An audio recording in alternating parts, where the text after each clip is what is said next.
Okay, now we're back. We've got 2 coats of our Santa Fe chalk-based paint, and we've got a nice coat of the Vintage Market and Design wax. We did clear with a little bit of black in the recessed areas. And 2 things I neglected to mention. First of all, if I were to have left that black on for a long time and come back to wipe it off, the black actually absorbs into the pigment, as do all the other colors, and you can get a more dramatic effect. So I put the black on and took it off rather quickly, but if you want more drama, you can put your dark colors on and leave them and go do something else and come back and then wipe it off. Another thing we want to mention is people want to know, when is the wax dry? And the wax doesn't actually dry. What happens is it absorbs into the paint.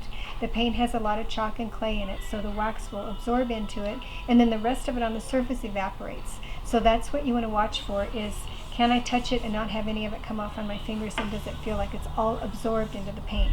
And this one does. This one feels really good. So we're going to go ahead and do our final step, which is really important for the life of your painted furniture, and that's the clear coat. Now again, the nice thing about the clear coats here are they are all water-based. So you can do it in a closed room again, no nasty fragrance, no headaches, no problems with that. I can barely smell it. And what the suggested method is, not to paint it on, not as you would a regular varnish. You don't want brush strokes, and you don't want a really heavy look on the surface of the wood. So what we're going to do is take a regular cellulose sponge and a little bit of water and just get it damp. If you don't want it real wet, got a little water on the board there, let me get that off.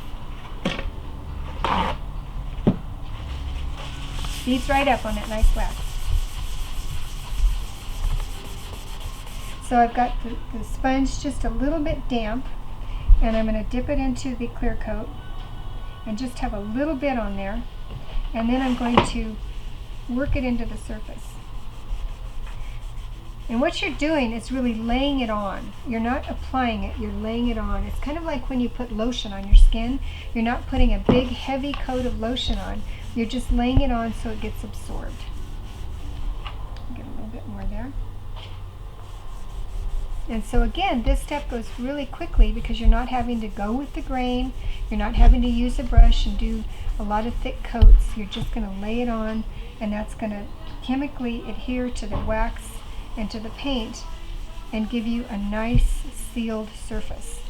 And just a little aside, I can vouch for how this does seal, because I had a piece painted and glazed with the Vintage Market glaze and then sealed.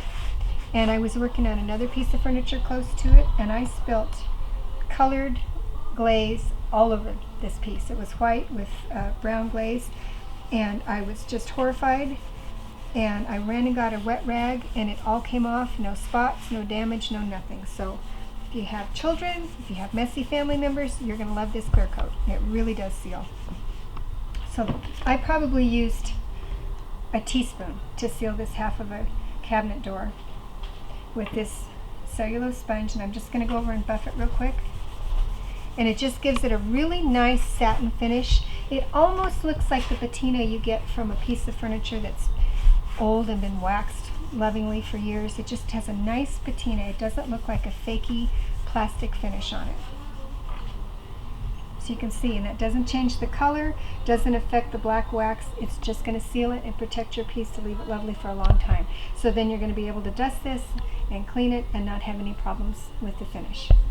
So we're going to let that sit for a few minutes and dry, and then we're going to come back and do some fun things to it and distress it just a little bit.